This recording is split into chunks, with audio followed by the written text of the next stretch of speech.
Hello students हम कर रहे हैं क्लास 8th का साइंस का PT1 पीरियोडिक टेस्ट 1 2026-27 सेशन। चलिए स्टार्ट करते हैं क्वेश्चंस बिना टाइम वेस्ट करे। सबसे पहले हम करेंगे multiple choice question. Total question 8 है। First question, which of the following is a communicable disease. इनमें से ये चार ऑप्शन में से इनमें से कौन सी ऐसी डिजीज है जो कम्युनिकेबल है, यानी एक से दूसरे को ट्रांसफर हो जाती है। ठीक है, तो वो डिजीज है इसमें option C chicken pox. Chicken pox जो होती है जिसे हम माता भी बोलते हैं, ये क्या है? ये ऐसी डिजीज है जो हाथ लगाने से या किसी के साथ रहने से उसमें फैल सकती है, तो chicken pox option C correct answer है। Second question, the largest known single cell is. तो सबसे बड़ी सिंगल सेल कौन सी है? हमें पता है ऑप्शन सी ऑस्ट्रिच एग्स, तो ऑप्शन सी करेक्ट आंसर है ऑस्ट्रिच एग। क्लियर है। नेक्स्ट क्वेश्चन है, which organ is affected by hepatitis A. अगर हेपेटाइटिस ए किसी को होता है तो बॉडी का कौन सा ऑर्गन सबसे ज्यादा इफेक्ट करता है? हेपेटाइटिस ए अगर किसी को है या होगा तो उसकी बॉडी के इनमें से कौन से पार्ट को सबसे ज्यादा नुकसान पहुंचाएगा? आंसर है ऑप्शन बी, लीवर को। हेपेटाइटिस ए से लीवर को सबसे ज्यादा लॉस होता है।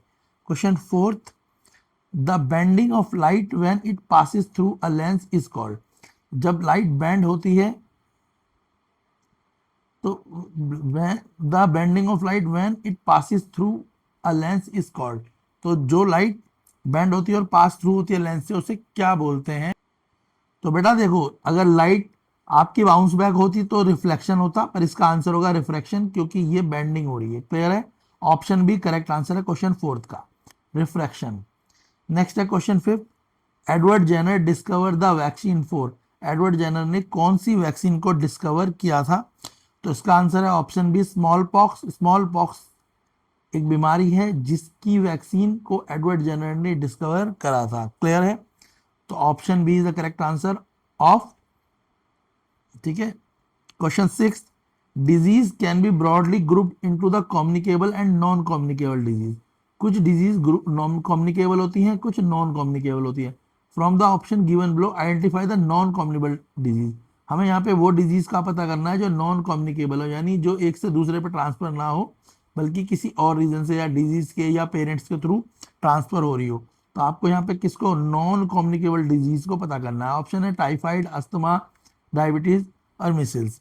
तो इसका करेक्ट आंसर है आपका सेकंड और थर्ड, अस्थमा और डायबिटीज। ये नॉन कम्युनिकेबल डिजीज होती हैं। क्लियर हो गया। अगर हम किसी अस्थमा पेशेंट के साथ रहते हैं, हमारी फैमिली में किसी को अस्थमा या डायबिटीज है, तो वो हमारे को उससे ट्रांसफर नहीं होगा। ये दोनों डिजीज जो है ट्रांसफर नहीं होती। क्लियर है। ये हमें जो है हेरिडिटी से हो सकती हैं या हमारे लाइफ स्टाइल से होती है, अस्थमा और diabetes. Option B is the correct answer question number six.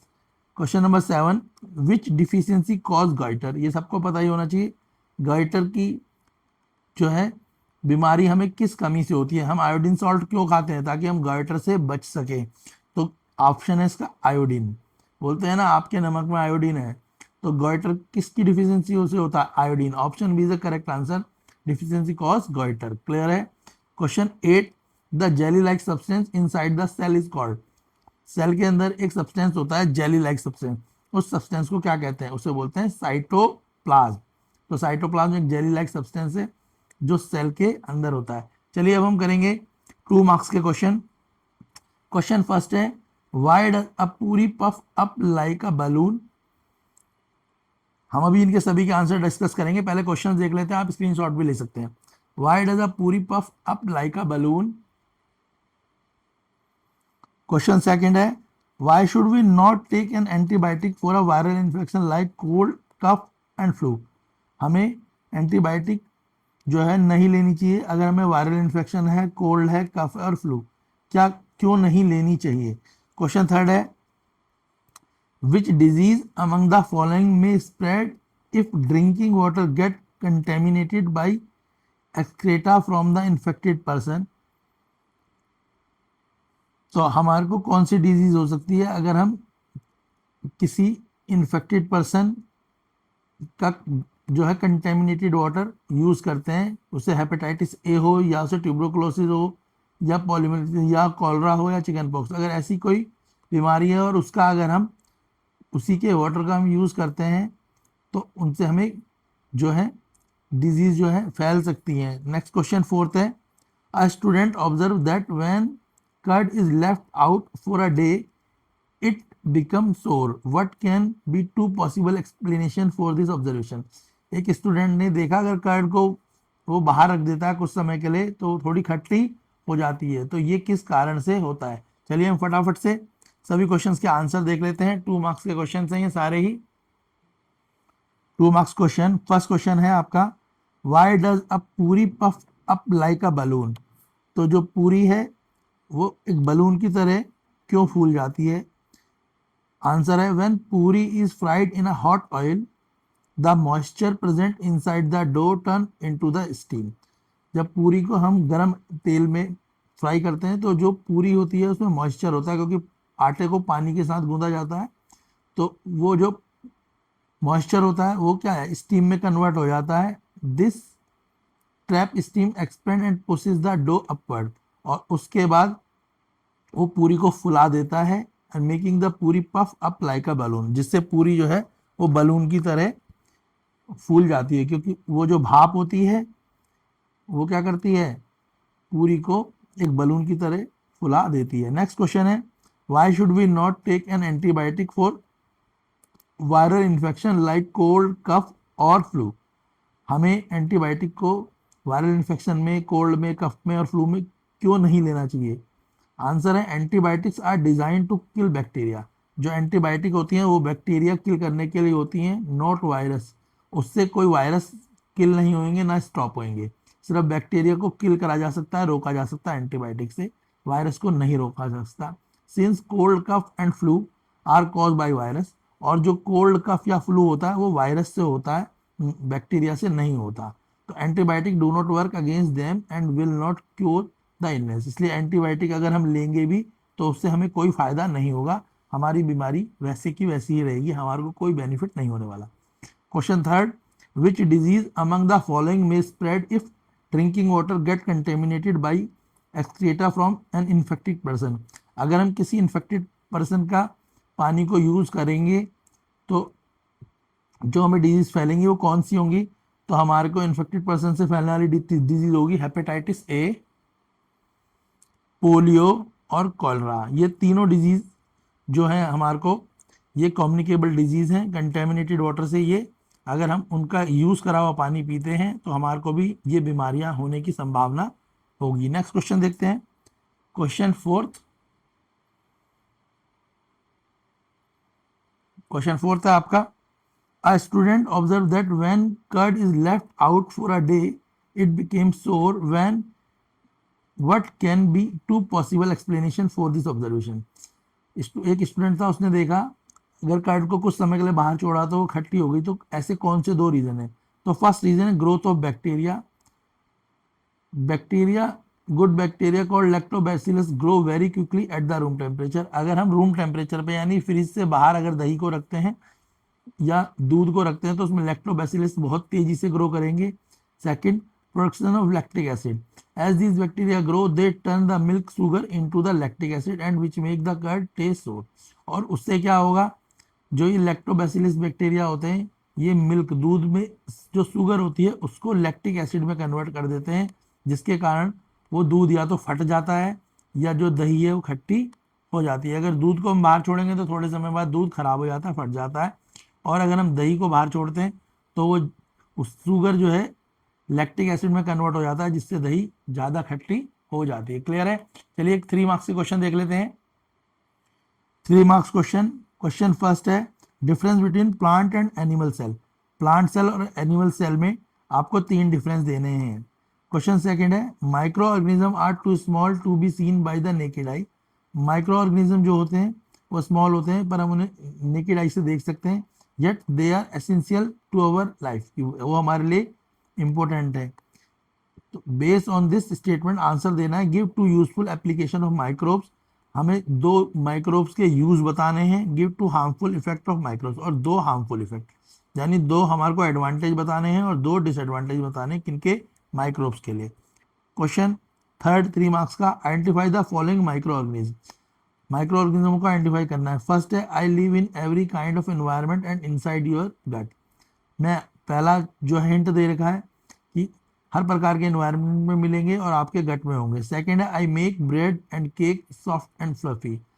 Second में आपको हिंट दिया है कि ब्रेड और केक को सॉफ्ट और फ्लफी बनाने में हेल्पफुल है। Third, I live in the root of pulse root and provide nutrition for their growth. मैं पल्स क्रॉप में होता हूँ या न्यूट्रिशन प्रोवाइड करता हूँ ग्रोथ में। ये थर्ड हिंट है। Next question fourth, a farmer was a planting wheat crop in his field, he added nitrogen rich fertilizer to the soil to get a good yield of crop in the neighbor field. Another farmer was growing bean crop, but she preferred not to add nitrogen fertilizer to get the healthy crop. तो एक farmer जो है वो nitrogen rich fertiliser का use करता है और दूसरा उसको यूज नहीं करना चाहता। रीजन पूछा है। इसके बाद है आपके 3 क्वेश्चन हैं, लॉन्ग आंसर क्वेश्चन है, देख लीजिए फटाफट से क्वेश्चंस, फिर हम इनके आंसर्स भी डिस्कस करेंगे। आप इन क्वेश्चंस के स्क्रीनशॉट ले लीजिए।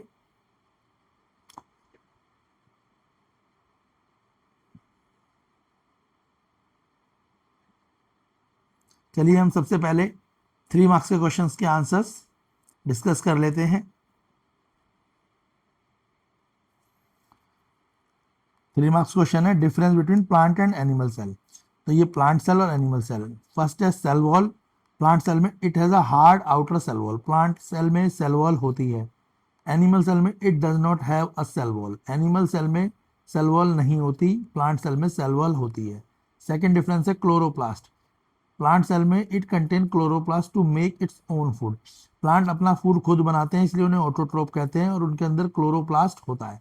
Animal it does not have chloroplast. Animal cell में क्लोरोप्लास्ट नहीं होता। एनिमल सेल दूसरों पर डिपेंड करते हैं। एनिमल हेट्रोट्रोपिक होते हैं, प्लांट ऑटोट्रोपिक हैं। वैक्यूल्स, प्लांट सेल में लार्ज वैक्यूल्स होता है, it has one large central vacuoles होता है, जबकि एनिमल सेल में कई स्मॉल वैक्यूल्स होते हैं। क्लियर हो गया? तो आप प्लांट और एनिमल सेल के डिफरेंस इस तरीके से लिख सकते हैं। नेक्स्ट क्वेश्चन था आपका 3 मार्क्स का क्वेश्चन 2।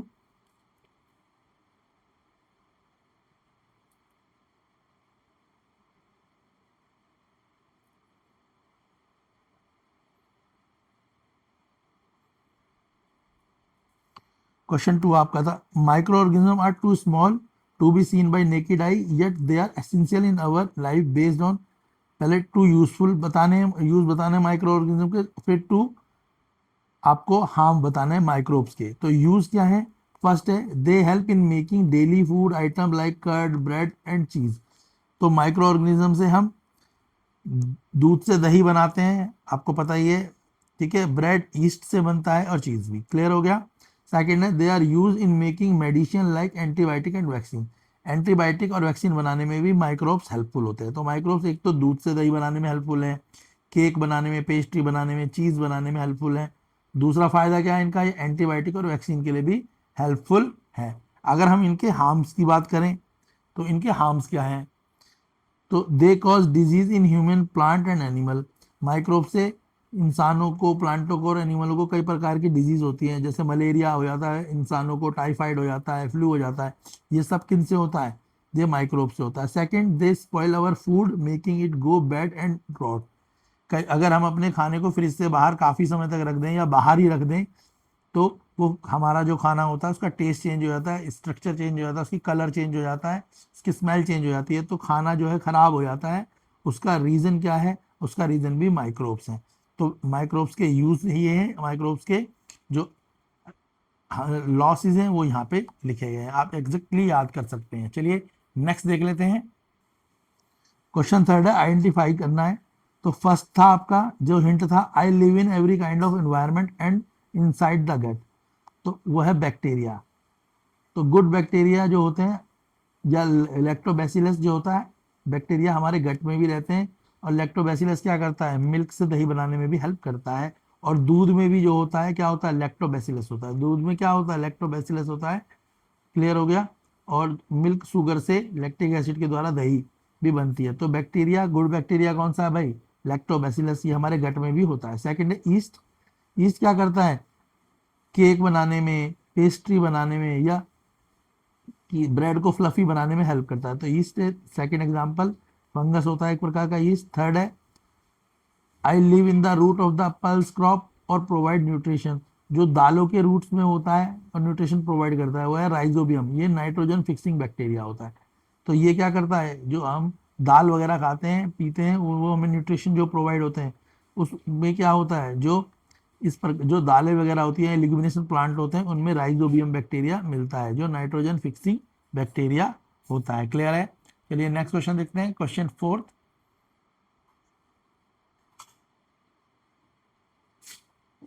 क्वेश्चन फोर्थ है आपका, farmer playing wheat crop in a field, वो नाइट्रोजन रिच फर्टिलाइजर ऐड करते हैं ताकि उनकी क्रॉप अच्छी हो, और दूसरा जो है नाइट्रोजन जो फिक्सिंग जो है नहीं यूज करता, नाइट्रोजन फर्टिलाइजर को यूज नहीं करते क्रॉप के लिए। तो क्यों?